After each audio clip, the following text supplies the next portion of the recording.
to really talk about some of the challenges and other things that are happening with the coronavirus here in the city. We know that May is API Heritage Month in our city. And while we can't necessarily celebrate together, there are various ways in which we will celebrate. I think we're going to talk a little bit about that on this call here today. So I'm really looking forward to just having a conversation and also making the public aware of what's happening with the CAM Film Festival online for the first time, with the Asian Art Museum and some incredible programs there, with CYC, all these amazing organizations that exist in San Francisco. It's really great to be here. It's really great to talk about the incredible work that all of you are doing, despite what are very challenging times for our city and our country. So let's get started, and let's get to your questions. And also, I just want to make sure that you put in a plug for your organizations and the work that you are all doing. And people don't have to sit at home by themselves. They can sit at home and maybe watch a great film that's going to be aired online by the film festival. So let's make sure we get the word out. Thank you, Mayor Britt. We cannot imagine all the demands on your time during this pandemic, and we really appreciate that you spend the time with the communities this afternoon. On behalf of the APA Heritage Foundation and our community committee, I want to thank the panelists for being with us this afternoon, and a warm welcome to all the viewers at home. Indeed, Asian Pacific Americans are facing extraordinary challenges at this time, not only because of the pandemic, but also because the rising tide of anti-Asian violence and hate. This reminded us about a number of times in history when Asian Americans became scapegoats during tough economic times. The Chinese Exclusion Act, the Angel Island Immigration Station ordeal, the internment of Japanese Americans during World War II.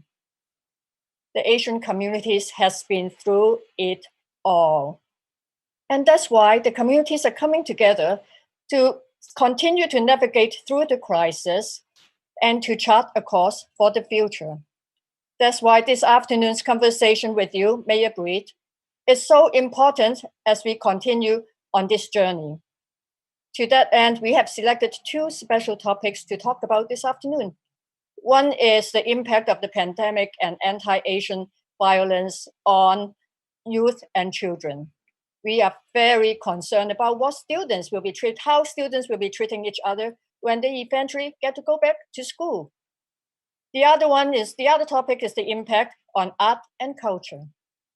Art and culture are what we normally would look to bring communities together, to bring comfort during times of crisis. However, we all know that the art and cultural communities are being hit very hard, and they're going to have an even harder time next year when they may or may not get support from the Hotel Tax Fund. We are all in this together.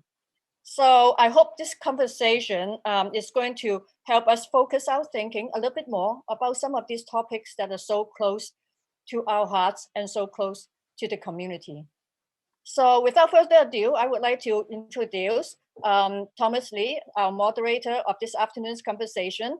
Thomas is a public policy manager at Facebook. We are also very lucky to have Thomas as one of our 3 celebration co-chairs, and he is the master of our website, everything to do with communication and all things social media. So, Thomas. Thank you, Claudine. I'm delighted to moderate this forum. I'm happy to volunteer my time as co-chair. As Claudine said, I am co-chair along with Al Perez and Angela Pang, who are bringing this celebration online virtually. Like many organizations, we're finding new ways to celebrate, and we're doing it all online. At this time, I would like to welcome our distinguished panel of presenters, the Mayor of San Francisco, London Breed, and all the viewers tuning in on Facebook Live. So I hope you're watching. Tell a friend. We are on Facebook Live at facebook.com/SF. Super easy to remember. So you can text that to a friend. So For this afternoon's forum, we have 6 community leaders representing civil rights, children and youth services, as well as art and cultural organizations. Each presenter will have 2 minutes to share their perspective and also have the opportunity to ask Mayor Breed a question. We have a lot of ground to cover, so let's get right to it. Our first presenter is Vincent Pan, Co-Executive Director of Chinese for Affirmative Action. For over 50 years, CAA has been at the forefront of advancing the civil rights and justice and provide equal opportunities for Chinese and Asian Americans. Recently, CAA co-launched a program to collect data of anti-Asian incidents in the country, encouraging Asian Pacific Americans and bystanders to report these incidents. Please welcome Vincent Pan, who will provide us an update on anti-Asian incidents. Thank you, Thomas, and thank you, Mayor Breed. Thank you, Claudine. At the outset of the pandemic, CAA joined with San Francisco State University's Asian American Studies Department and the Asian Pacific Policy Planning Council in Los Angeles, and we launched StopAAPIHate.org so that community members could report hate incidents that have been occurring against Asian Americans and Pacific Islanders. In the past month and a half, we have received more than 1,700 reports of verbal harassment, bullying, physical assaults, and race-related property vandalism from across the country, including 117 incidents here in San Francisco. The data shows that women have been disproportionately harassed, that children and seniors are being impacted, and that all Asian communities are being harmed. Most of this has happened under shelter-in-place orders, so we expect the situation to get worse as those orders are lifted. In some ways, this is not a new problem, just an escalated one, made worse by COVID-19, as well as the Trump administration's political strategy to blame everything on China. All of us appreciate, Mayor Breed, the strong stance you have made against hate towards Asian Americans, Pacific Islanders, and all communities. But given the very difficult economic and budget situation facing the city and the community, are you able to commit resources to building our community's capacity to address these anti-Asian safety issues? Well, I will say that as many of you all know, it's going to be a real challenge for our city financially. But from the very beginning, before people were really paying attention to this pandemic, to the coronavirus, our Asian community in San Francisco was already being impacted. The levels of xenophobia, the attacks and other violence against elderly seniors, we were experiencing that before the pandemic hit hard.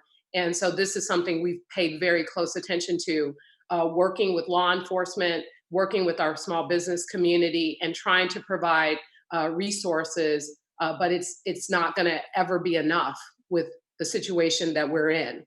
I think I'll start with specifically what's happening around a lot of the attacks and the violence and the robberies. I want to just express how important it is that people report these things to the police, because this is going to help inform a lot of the decisions that we make.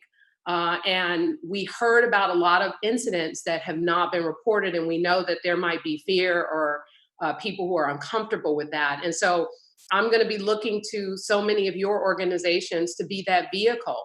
We've provided access to a bilingual app that we have that's available so that some of our officers, they can call and they can get a translator on the phone right away to communicate and to report crime.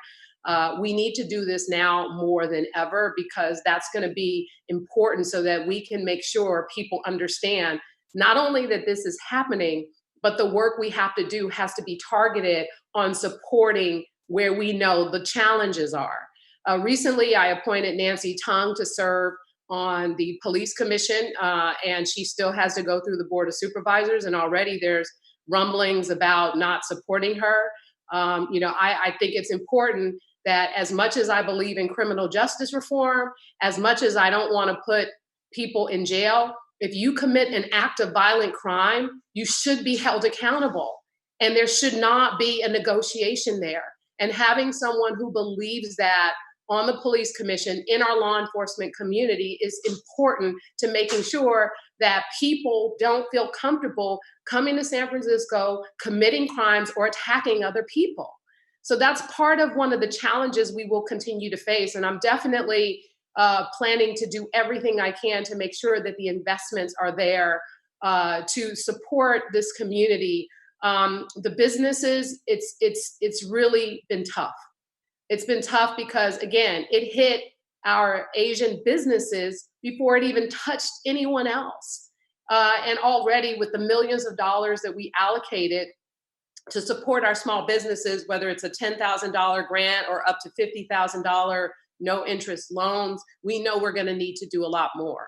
So privately, I'm raising money as well as redirecting resources to support our businesses. And again, your help and your support to get people to apply for the funding is really necessary.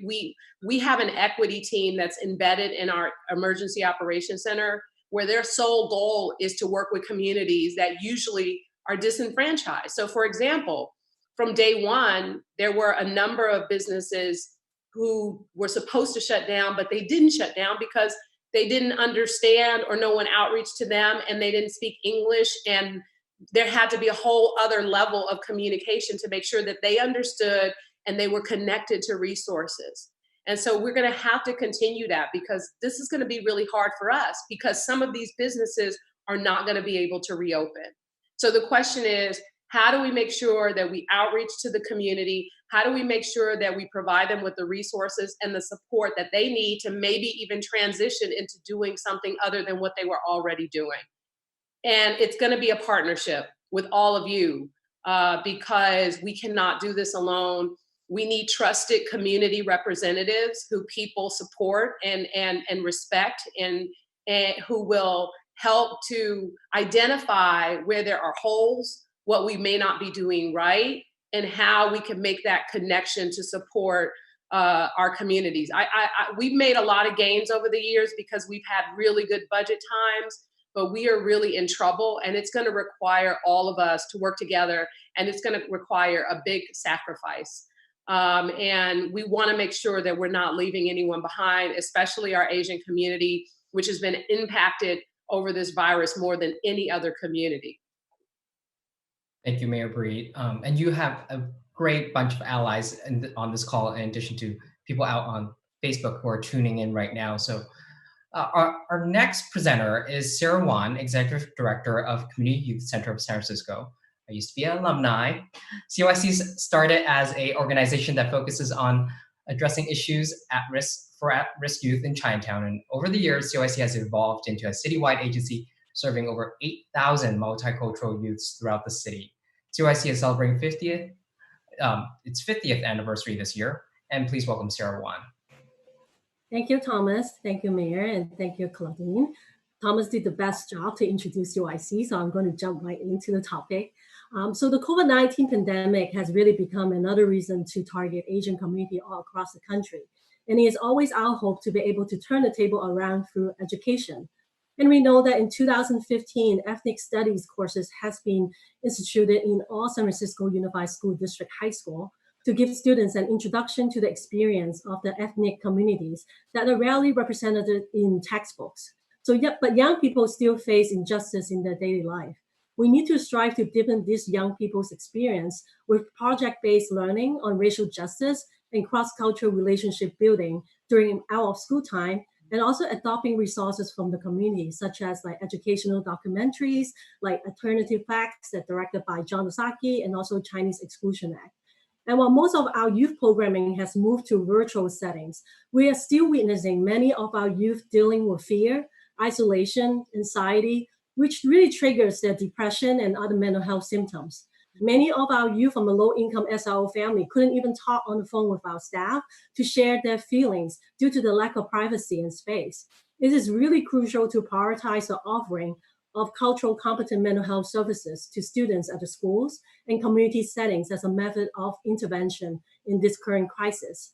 And as the incidence of violence will continue to increase, especially after the school reopen, I would really like to ask Mayor Breed to not only send a strong message to our young people in response to the alarming escalation in xenophobia resulting from the COVID-19, but to also create a task force with the school district, our youth leaders, our community members, to collect and track incidents of anti-API hate violence in the schools and community that target our young people.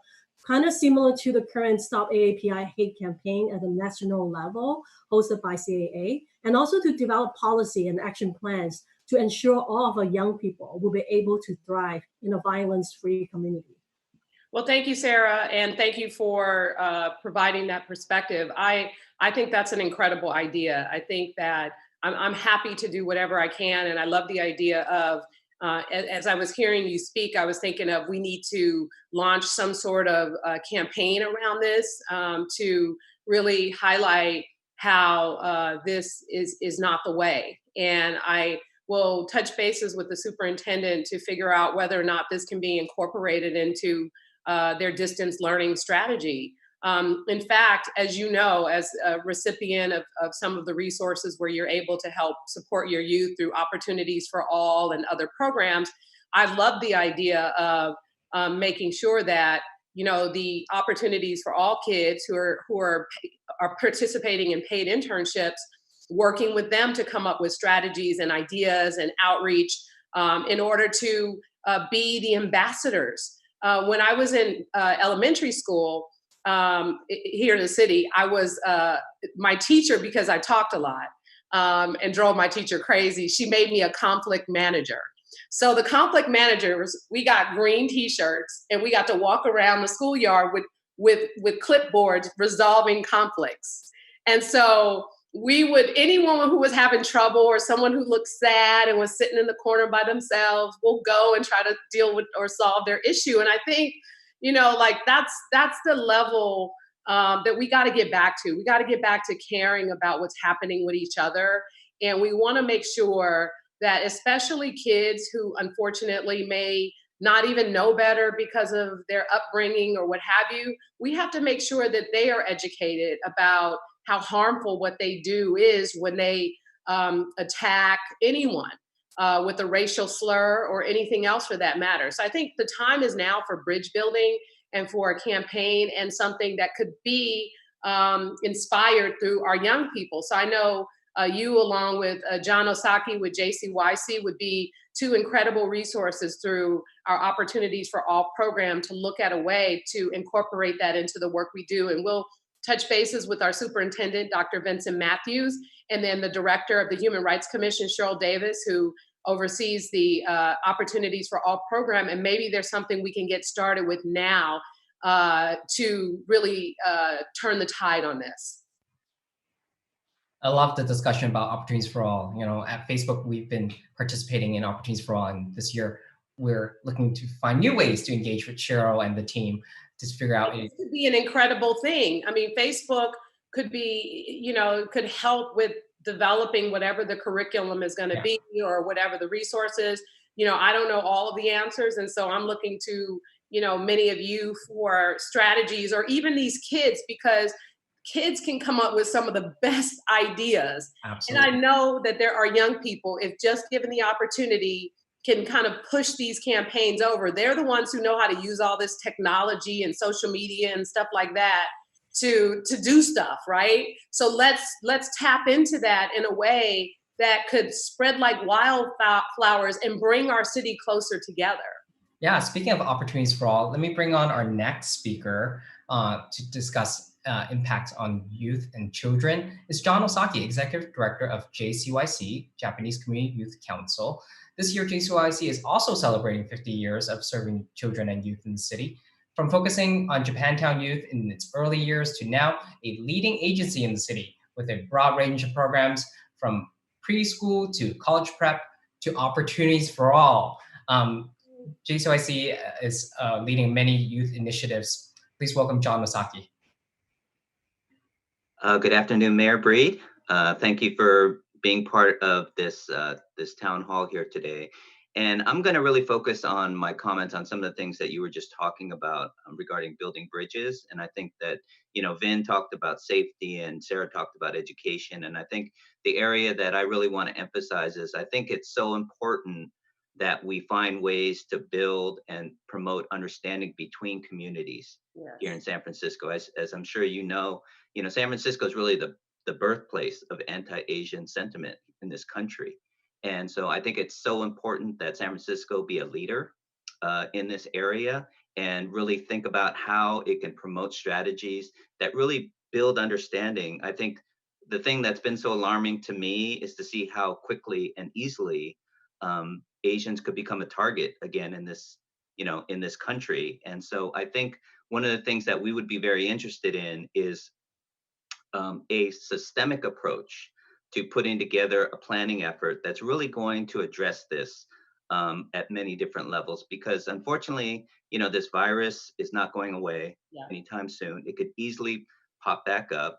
And I think many of us are very interested in figuring out how do we come up with recommendations and ideas, such as some of the work that Sarah has been pioneering in the Bayview, where she's really been promoting understanding between the Chinese community and the African American community. And I think efforts like that are so critical to promote, making sure we understand each other's experiences, we can appreciate the oppression that all of our communities have experienced, so that we can band together to push back against the tide of hate and the type of targeting that's going on right now. So I'd like to know if you would support an effort to bring together a systemic approach and recommendations for how San Francisco can be a leader in pushing it back against some of the hate that we're seeing today.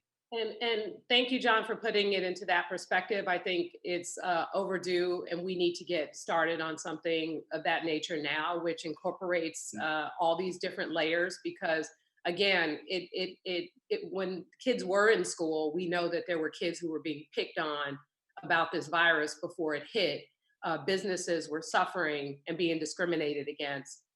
People were attacked and robbed, and a number of other very violent incidents have occurred. And we know that it's important to, develop solutions and to start to really change the tone of how folks who are part of our city, who represent the Asian community, how they are treated. And I think that we can put this together in a way that proposes solutions that we can work towards. I do think it's important, and I go back to the schools, because that learned behavior that starts when you're a kid continues to develop into adulthood. So it's so important that we really work with and use our kids in a way as an opportunity to bridge that gap, because that's going to help to spill out, I think, in the rest of the city. And so I'm definitely open to the idea of developing a campaign, developing a system, putting together a committee, a diverse committee of folks who care about this issue. I know that folks from the NAACP in San Francisco and other organizations would be happy to participate, and we can work as partners in developing solutions. But I also want to say that it's going to take a level of consistency unlike we've seen in the past. We've seen tensions in particular, and I'm using this as an example because I know that our Asian community is being discriminated against by all races. But in particular, in this city, we've had tensions in the past, sometimes between the African American and our Asian community, and in our Chinese community in particular. And when those things happen, what we would do is we would come together, we would have these forums, we try to work together, and then they die down. And so I think the difference here is we have to maintain, this effort of a coalition of, people who are really consistently active in making sure that we spread a different message, that we combat this, that we not allow xenophobia to be tolerated against people in our Asian community or any community for that matter. And so I think there's a real opportunity here to work together, to be consistent, and to try and make sure that we get over this hump, and that even after this pandemic is over, we have to hold steady on the work we need to do to address these challenges. Thank you, Mayor Breed, and thank you, John. Now just we're gonna shift gears for a minute. We're gonna talk a little bit about the arts and culture sector and how that pandemic has impacted it. So next, I would like to bring on Jay Shi, director of the Asian Art Museum. The museum is home to one of the world's finest and biggest collection of Asian art.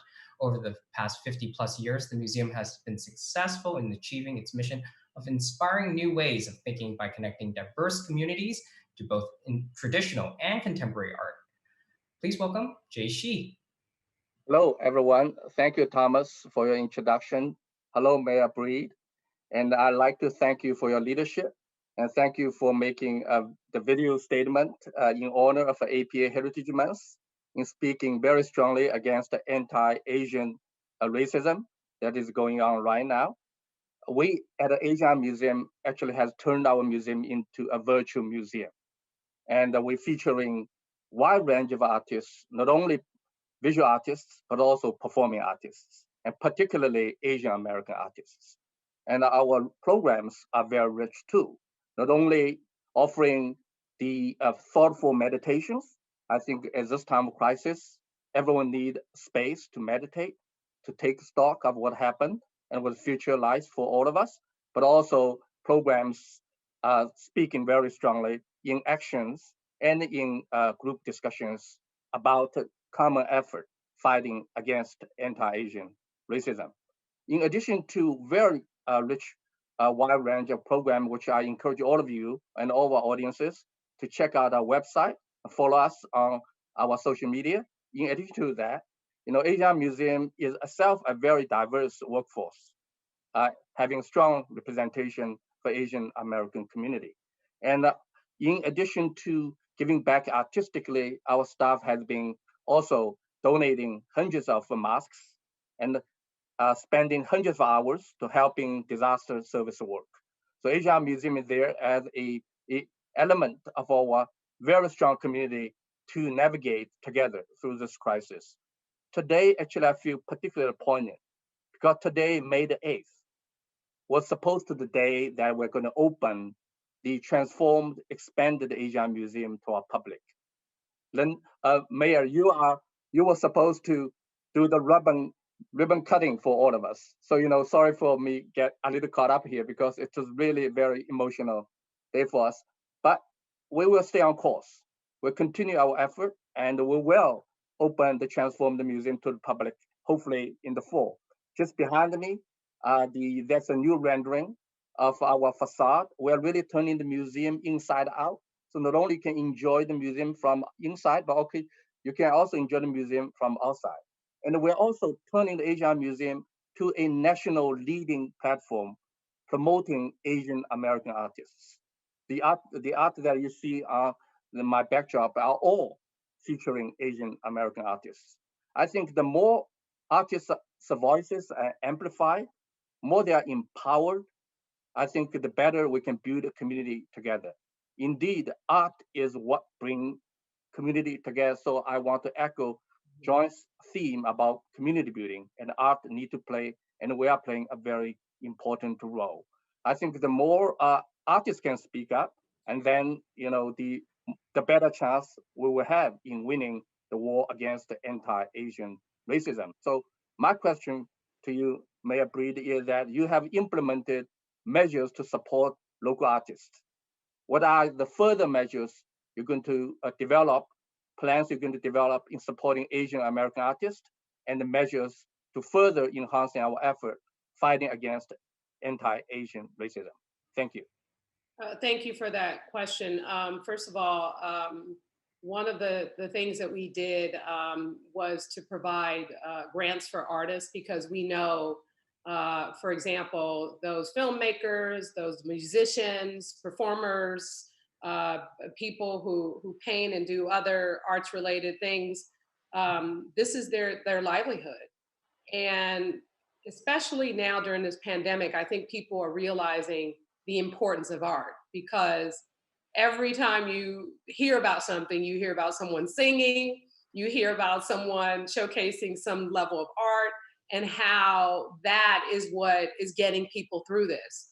And I do think it's important that we pull together resources, financial resources. We were able to, I think it was around $2 million or so for immediate grants to artists, with the goal to increase that even more. But the arts are going to take a big hit, sadly, and as we lose revenue for hotel tax and other things, it's going to be very challenging. And my commitment is to really focus on making sure that we are supporting San Francisco arts organizations, that we are supporting San Francisco artists as much as we possibly can. My goal is to make sure that, because and let's be honest, there will be cuts. And then usually arts is on the first on the chopping block. That won't be the case with me. I'm going to be looking for waste. I'm going to be looking for places where, money, things that are not necessarily as valuable as making sure our kids are participating in paid summer internships or our arts related functions, all of those things are important, but it's going to be difficult. And we'll continue to do what we can. I think when we're talking about like what John and Sarah brought up in terms of, coming together and developing a plan and possibly even developing a campaign of sorts, and maybe using the arts as a vehicle to support and promote that, that is something that I think is important and is something that should be prioritized. And so, because it does matter. It does matter in terms of what's happening in our city, and if that's a vehicle by which we can be supportive, we will. So it doesn't give you maybe reassurance that things are going to be, great. They're not. And so, fortunately, as a museum, you have the ability to encourage many of your board members to possibly even contribute more. But there are smaller institutions and other organizations, they're going to have much more difficult time. So we want to be mindful of that. And we also want to live within our means. And I remember when I was the director of the African American Art and Culture Complex, and we had a number of challenges in the Western Addition with violence. We could have fought for funding for our organization, but all of our organizations got together, and because Ella Hill Hutch Community Center, and John, you remember this, they were on the verge of closing. They had no money. And so we basically put aside what we needed in order to make sure that that organization had its support. And I think that's where we are as a city now, because we have to remember that it can't just be, us pushing for more funding for our organizations. Let's be realistic. We're all going to suffer. There are going to be budget cuts. So let's try to be mindful of the fact that there are going to be other organizations that are going to need something more than others. So I see Thomas giving me the signal, so I'm going to. Madam Mayor, I just got pinged by your staff that we are running a little late on time. So we want to get through 2 more speakers about the arts before you have to go. We want to be mindful of your time and make sure you get in and out on time. So next we have Irene Almario, Artistic Director of Bindostif Studio, founded in 1989. Bindostif is dedicated to showcasing emerging Filipino American and Filipino artists and providing access to a broad range of arts and performing arts program. Please welcome Irene. Thank you for having me. First of all, thank you, Mayor Breed, for your swift action and early shelter-in-place order. We're also grateful to the hardworking people in different city departments who adjusted to this crisis, namely the SFAC, GFTA, MoCD, and DCYF, which allowed us to utilize our arts grants for direct COVID relief services. So primarily, Bindostif Studio is a community organization and space dedicated to Filipino American performing arts. We have a thriving artist community who provide productions as well as theater workshops to seniors and youth in our local Soma Pilipinas neighborhood. All of our events and programs have come to a halt due to the pandemic. Artists who rely on contract work are finding it difficult to meet basic needs. Our seniors and youth members are dealing with issues with isolation and digital accessibility. We have had to completely pivot our operations to directly address the COVID crisis in our community. We are now aiding service organizations like UP, West Bay, Bayanihan Equity Center, and Songcan. However, we also want to continue to create and put on productions. We are trying to shift into alternative means to engage with our community, but we actually need more support. So, Madam Mayor, my question is, small performing arts venues like Bindlestiff will find it nearly impossible to implement social distancing measures in a viable way. Will the city be able to offer any support to small venues searching for alternative ways to present work, such as technical resources to move to the virtual platform? Or when we can gather once again, creating a program that allows venues to stage performances in large public spaces like parks, gymnasiums, cultural centers, etc., while still making it affordable for small organizations? Thank you. Well, thank you for your question. First of all, I am anxious for the day when our artists can get back to performing and playing, and that is really what we so desperately need even now. And I think that I'm not familiar with all of the resources that will be specifically available for arts organizations, but I do know that our plan is to try and make sure that we're supporting arts organization like Bindlestiff and making sure, I mean, you have your space, but there also are expenses associated with that. We want to make sure that you're still getting your grant support and we're able to provide some additional resources to your office. I'm not familiar with the technical aspect of online and what's going on there, but I will check with our equity team. Cheryl Davis, the director of the Human Rights Commission, she's managing the equity team out of the Emergency Operations Center. And I think that if there is something that you're specifically in need of, I think that there is a way to connect you to access to the technology or resources that are necessary to get you online. I will say that unfortunately, artists can perform on their own, but they can't necessarily come together and perform at this time because of the 6 feet requirement. So I know whatever it is that you choose to do, I want to make sure you do it within the health order. And I will make sure that we follow up to figure out ways in which we can help support you and the artists that you represent. And on the topic of artists, let's turn to our friends at CAM. So our last presenter is Stephen Gong, Executive Director of Center for Asian American Media. As you all know, Center for Asian American Media is celebrating 40 years this year. And in addition, they are the leading presenter of Asian American works on public television. CAM is perhaps most well known for its CAMFest, the nation's largest Asian American film festival, right here in the Bay Area and around the world. So please welcome Stephen Gong. Thank you very much, Thomas. Thank you, Claudine. Mayor Breed, thank you for joining us today. And it was a year ago when you joined us at the Castro Theater for opening night. And like so many others, we were ready to present a fabulous festival again and had to cancel. But we have pivoted, and next week, as you can see from the information behind me, on May 13th, we will kick off our CAMFest Online. And again, thank you for doing a welcome for us. And so you've answered one of my questions already, and you've shown your leadership here in support of the arts and cultural community. So I would also just want to mention that we have a national broadcast of a 5-hour series on the history of Asian Americans that broadcasts from KQED for all of us here in the Bay Area on Monday and Tuesday nights. And the Bay Area figures so prominently in the history of Asian America. So it's an amazing time when the Asian American community is coming together in ways, that we've waited generations for.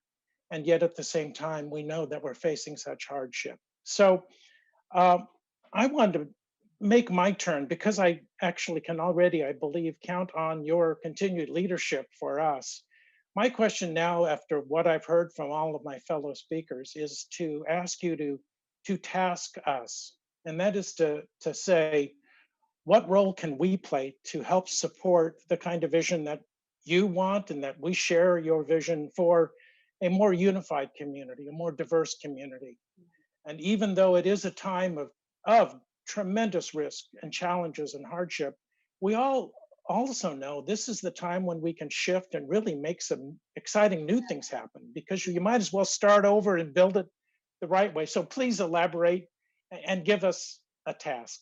Well, thank you so much for your leadership and the work that you continue to do. And thank you for the information on KQED and the series. I think what would probably be a good idea is I put it out on social media and I announce it and ask people to tune in with a message, of, exactly what we're talking about here. Sadly, in liberal San Francisco, we have seen xenophobia play itself out in some of the worst ways, from our children to our seniors, and a message. And then, to learn more about the rich history of our Asian community in San Francisco, tune into this series. I like the idea of really starting to shine a light on things that give people a perspective. And part of that, and what you do, and as Jay mentioned, the arts is a vehicle for that. Filmmaking is a vehicle for that.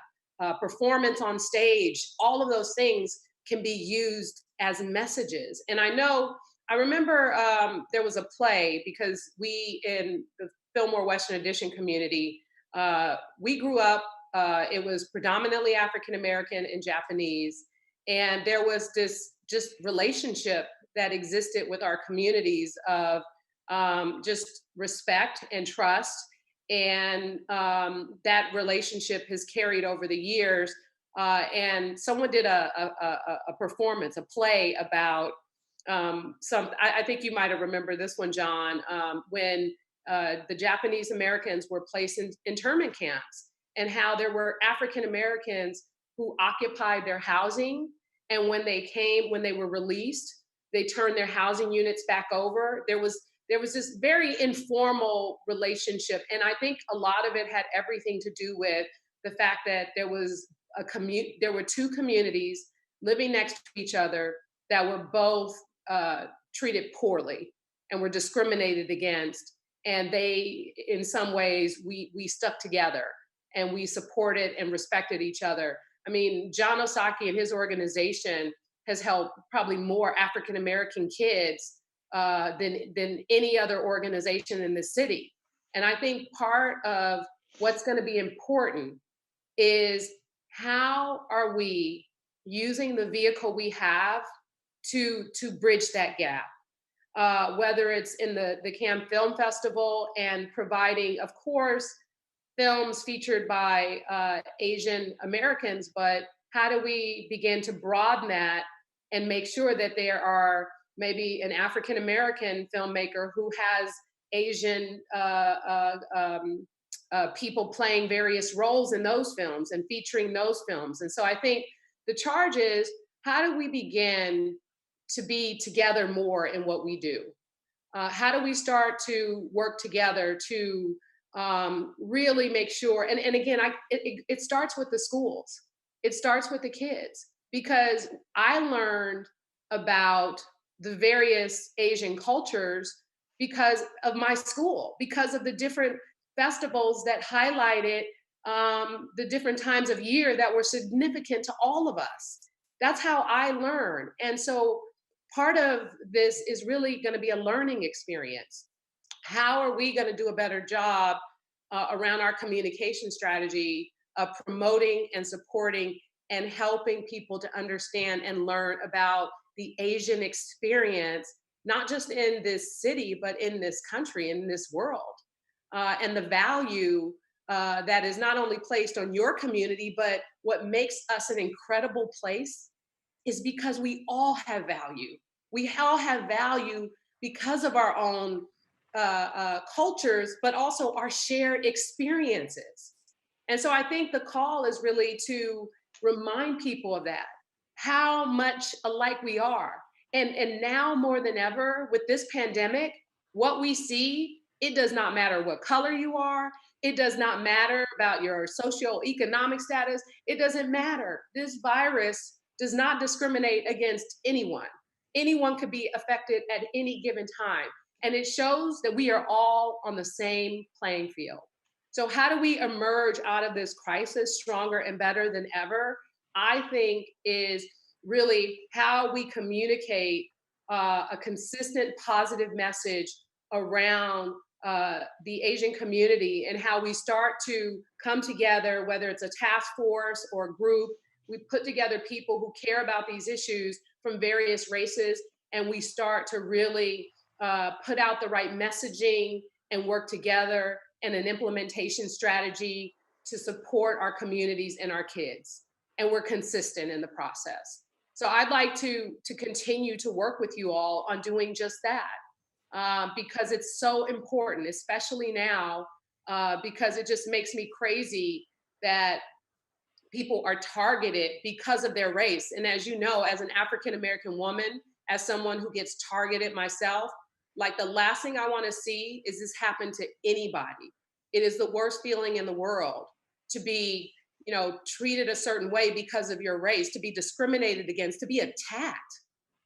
It is the worst. So let's turn that around. Let's turn the tide with our positive energy, our positive reinforcement, our positive solutions of coming together and really focusing on the things that we know our organizations can do, and collectively what we can do to really turn the tide. That's what I would like to see us do.